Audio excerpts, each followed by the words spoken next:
السلام علیکم ورحمۃ اللہ وبرکاتہ۔ جی تو آج میں نبی کریم صلی اللہ علیہ وآلہ وسلم کی ایک حدیث آپ کے ساتھ شیئر کرنا چاہتا ہوں۔ ذرا اس کی سنگینی کو محسوس کیجئے گا کہ معاملہ کتنا سنگین ہے۔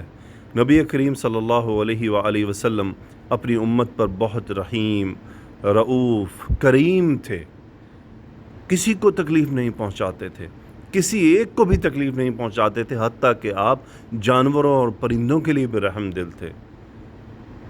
آپ دونوں جہانوں میں تمام مسلمانوں کے لیے، تمام لوگوں کے لیے رحمت بنا کر بھیجے گئے۔ تو غور کریں کہ اتنے رحیم نبی کیا فرما رہے ہیں۔ نبی کریم صلی اللہ علیہ وآلہ وسلم کی اس حدیث میں سے میں ایک پورشن پڑھتا ہوں، حدیث مکمل آپ خود پڑھیے گا۔ کیا فرماتے ہیں؟ اور میں نے سوچا تھا کہ نماز کی اقامت کا حکم دوں، پھر کسی شخص کو کہوں وہ لوگوں کو جماعت کرائے، پھر میں کچھ اشخاص کو ساتھ لے کر جن کے پاس لکڑیوں کے گٹھے ہوں ان لوگوں کی طرف جاؤں جو نماز میں حاضر نہیں ہوتے، پھر ان کے گھروں کو ان پر آگ سے جلا دوں۔ یعنی اتنے رحیم، اتنے کریم، محبت کرنے والے اپنی امت سے کیا فرما رہے ہیں؟ یہ جو لوگ مسجد میں نہیں آتے نا نماز پڑھنے، ان کو میں زندہ جلا دوں، ان کے گھروں سمیت۔ اس کا مطلب معاملہ بہت سنگین ہے، بہت سنجیدہ مسئلہ پیدا ہو گیا۔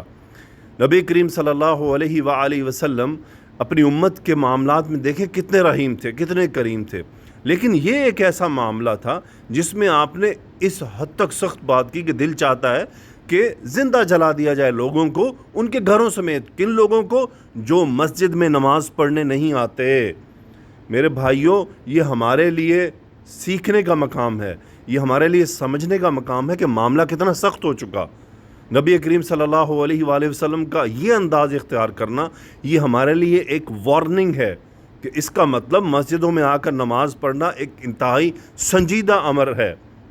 تو ہمیں چاہیے کہ ہم اپنے پیارے نبی کریم صلی اللہ علیہ وآلہ وسلم کی اس حدیث کو سمجھیں۔ اور آپ نے کیا فرمایا کہ منافقوں کے لیے سب سے بھاری نماز عشاء اور فجر کی نماز ہے۔ اب اندازہ کر لیں کہ ہم ڈیوٹی کے لیے ٹائم پر اٹھتے ہیں، ہر کام وقت پر کرتے ہیں۔ صبح ہمیں جاب والے کہیں تم نے 5 بجے آنا ہے، ہم 5 بجے آئیں گے۔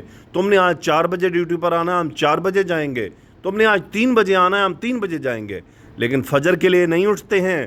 اللہ تعالی ہم سب پر رحم فرمائے۔ اللہ ہمیں نماز کو مسجد میں پڑھنے کی توفیق عطا فرمائے۔ فی امان اللہ۔ السلام علیکم ورحمۃ اللہ وبرکاتہ۔